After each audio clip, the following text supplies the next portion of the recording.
Hello students, welcome back to Prepon. चलिए आज discuss करते हैं नो कॉन्फिडेंस मोशन, एक ऐसी इशू जो चर्चा में है पर जिस पे चर्चा नहीं हो पा रही है। उसका जो इंडियन पॉलिटी का एंगल है वो देखते हैं ताकि कुछ छोटी छोटी बातें हमें क्लियर हो जाए।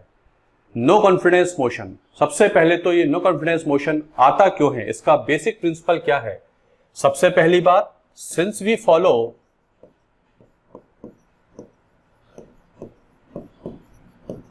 पार्लियामेंट्री फॉर्म ऑफ गवर्नमेंट,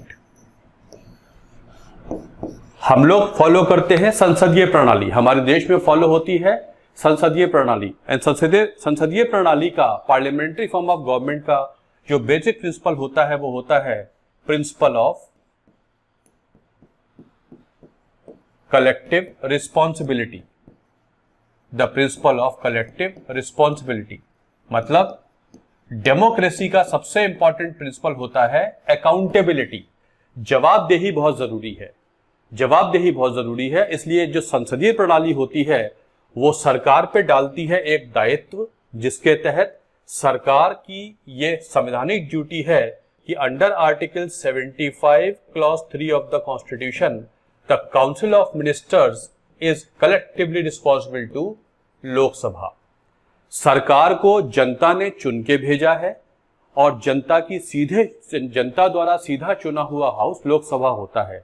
इसलिए लोकसभा के ही अधिकार क्षेत्र में होता है कि वो सरकार में पोज कर सकता है अविश्वास कि जो सरकार हमने चुनी थी आज से 4 साल पहले, 5 साल पहले, 2 साल पहले, अब ये सत्ता में रहने लायक नहीं है। इसलिए या तो ये बताए कि ये सत्ता में रहने लायक है, अदरवाइज इसको सत्ता छोड़नी पड़ेगी।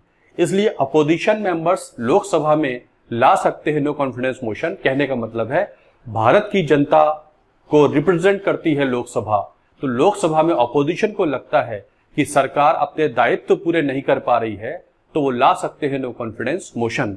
It is guided by the principle of collective responsibility even if 1 or 2 ministers have done something wrong. हो सकता है एक मंत्री ने गलत किया हो, 2 मंत्रालयों ने गलत किया हो, या सरकार ने एज ए होल गलत किया हो।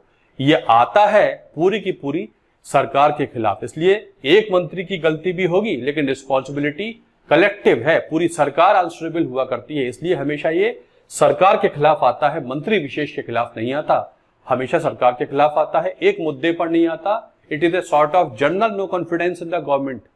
सरकार में एज ए होल सरकार is failed on all the fronts, सभी फ्रंट्स पे सरकार फेल होती है, तो अपोजिशन ले आता है no confidence motion. Always it will come in Lok Sabha because government is answerable to Lok Sabha only। हो सकता है प्रधानमंत्री या और मंत्री राज्यसभा से हो, लेकिन यह हमेशा लोकसभा में ही आएगा। मनमोहन सिंह जो पहले प्रधानमंत्री थे वो राज्यसभा के मेंबर थे, बट इस तरीके का मोशन उन्होंने फेस किया कहां पर, लोकसभा में। तो हमेशा लोकसभा के मेंबर्स ही लाते हैं, लोकसभा में ही ये आ सकता है। अब क्या संविधान में मेंशन है, तो बहुत जनरली नोन है, कॉमनली नोन है कि कॉन्स्टिट्यूशन में मेंशन नहीं है। लेकिन अगर पूछा जाए कि कॉन्स्टिट्यूशन में ये कहां से डेराइव हो सकता है, तो आप कह सकते हैं आर्टिकल 75 क्लॉज 3 में council of ministers responsible Lok Sabha को होती है। वहां से हम समझ सकते हैं कि लोकसभा में ही आ सकता है अविश्वास प्रस्ताव। अब आता है तो चलता कैसे है, क्योंकि दोनों हाउसेस को पूरा अधिकार है कि वो अपने हाउस को चलाने के लिए नियम बना सकते हैं, रूल्स ऑफ प्रोसीजर बना सकते हैं। तो लोकसभा का रूल नंबर 198 डिस्कस करता है अबाउट नो कॉन्फिडेंस मोशन, तो it is part of rules of procedure of Lok Sabha. Lok Sabha का रूल नंबर 198 होता है, ये बताता है कैसे कैसे लाया जा सकता है नो कॉन्फिडेंस मोशन। इस रूल के तहत एक नोटिस देना होता है स्पीकर को। जो मेंबर लाना चाहते हैं वो स्पीकर को नोटिस देंगे।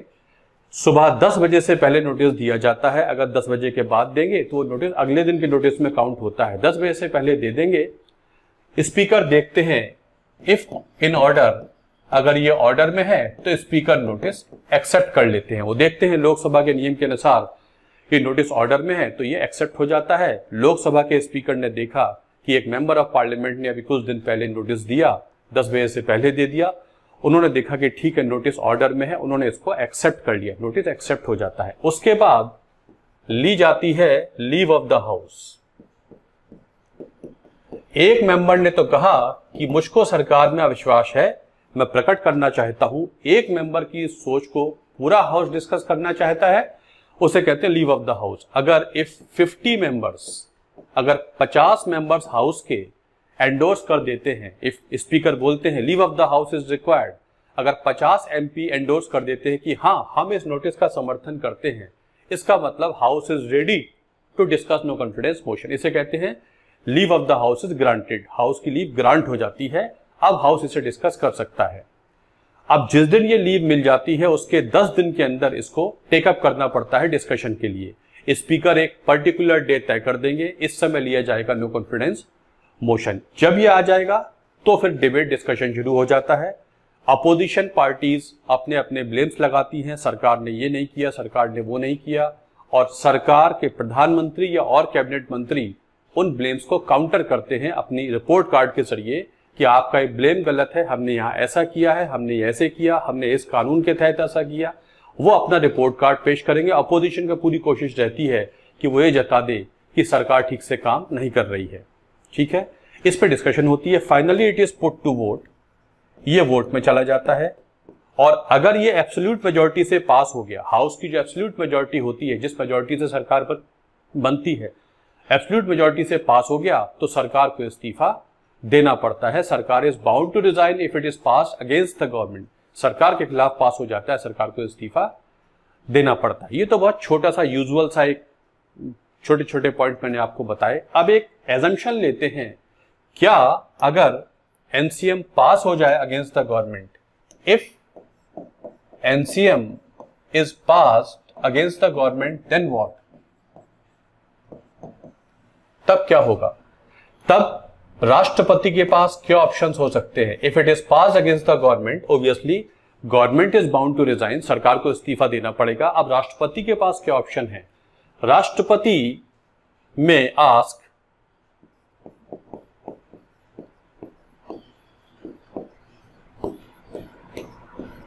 राष्ट्रपति ने लोकसभा कॉन्स्टिट्यूट करवाई थी अंडर आर्टिकल 85। आर्टिकल 85 में राष्ट्रपति की संवैधानिक ड्यूटी है कि लोकसभा को वो कॉन्स्टिट्यूट करवाए। ठीक है, राष्ट्रपति ने कॉन्स्टिट्यूट करवाया है। अब लोकसभा चुनी गई है 5 साल के लिए, लेकिन लोकसभा जो एनसीएम पास हो गया ये 10 महीने पहले पास हो गया, 8 महीने पहले पास हो गया, 2 साल पहले पास हो गया, 2.5 साल पहले पास हो गया। ऐसे में क्या होता है, राष्ट्रपति की कॉन्स्टिट्यूशनल ड्यूटी है अंडर आर्टिकल 85 कि राष्ट्रपति ये पूछे दूसरे दल से, दूसरी पार्टियों से, क्योंकि आप लोगों ने एनसीएम सरकार के खिलाफ पास करा लिया है, इसका मतलब है आपके पास बहुमत है, तो मैं इलेक्शन तो देश पे नहीं थोपूंगा।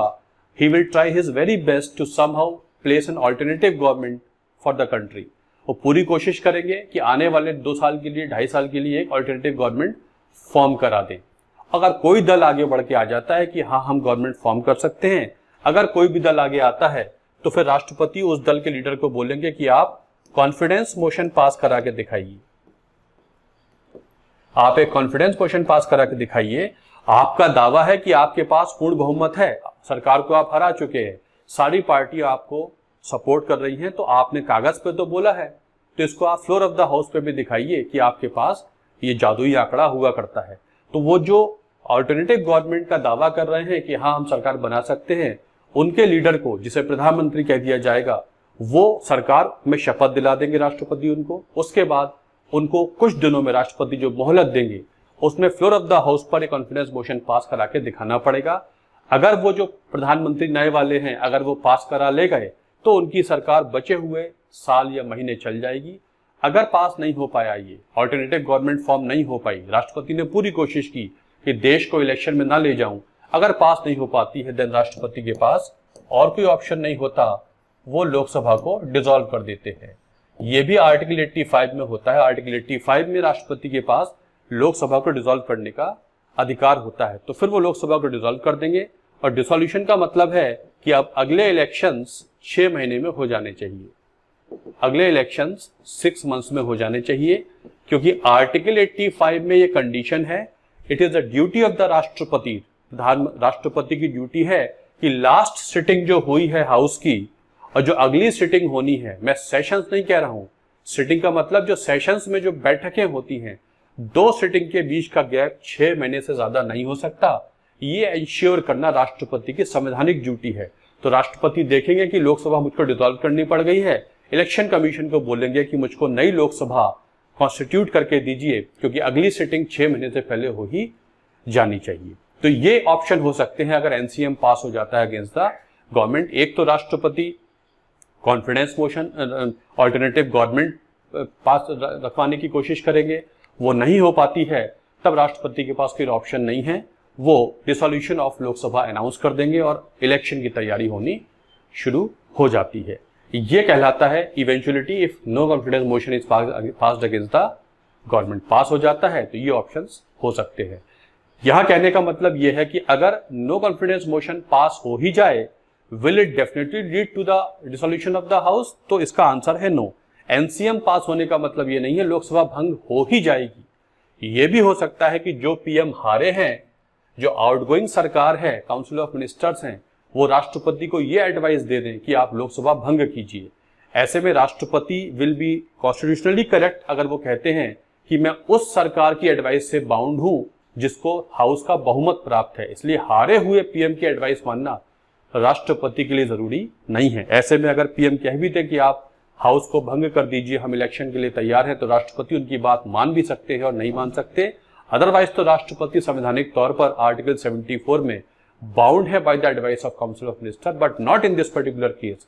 सो long as the council of ministers enjoys the confidence of the house, Rashtrapati is bound by the advice of such council of ministers. If they have lost the confidence motion, no confidence motion, obviously then Rashtrapati may go for dissolution, may not go for dissolution only after he is satisfied that no alternative government is possible, no party is coming forward to form the government. In that scenario only can the Rashtrapati go for dissolution of the Lok Sabha.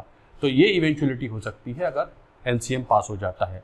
पास नहीं होना है, opposition party का कहना है हमको सरकार से कुछ मुद्दों पर आंसर चाहिए है, सरकार वो आंसर देने को तैयार नहीं है, इसलिए हम एनसीएम लाए हैं। जो इस समय अरिथमेटिक है लोकसभा की, उसमें किसी भी स्थिति में ये पास होना संभव नहीं है। फिर भी सरकार से आंसरेबिलिटी लेने का सबसे बड़ा इंस्ट्रूमेंट होता है नो कॉन्फिडेंस मोशन। सरकार तो हमेशा ही आंसरेबल है, सरकार डेली बेसिस पे आंसरेबल है, सरकार 0 आवर है, क्वेश्चन आवर है, जितने भी इंस्ट्रूमेंट पार्लियामेंट में इस्तेमाल होते हैं ये सब क्या है? ये सरकार से आंसर लेने के इंस्ट्रूमेंट्स होते हैं। उन्हीं इंस्ट्रूमेंट्स में जो सबसे बड़ा इंस्ट्रूमेंट है वो नो कॉन्फिडेंस मोशन होता है, जहां सरकार को इन जनरल अपोजिशन कहता है कि आपके काम में हमको विश्वास नहीं है, आपको सत्ता से बाहर आना पड़ेगा। तो ये कहलाता है अविश्वास प्रस्ताव। समझ में आ गया? तो ये छोटा सा पॉइंट था जो मैंने आपको बताया, because of this impending no confidence motion which is yet to be taken up in the Lok Sabha. So thank you very much for watching this video.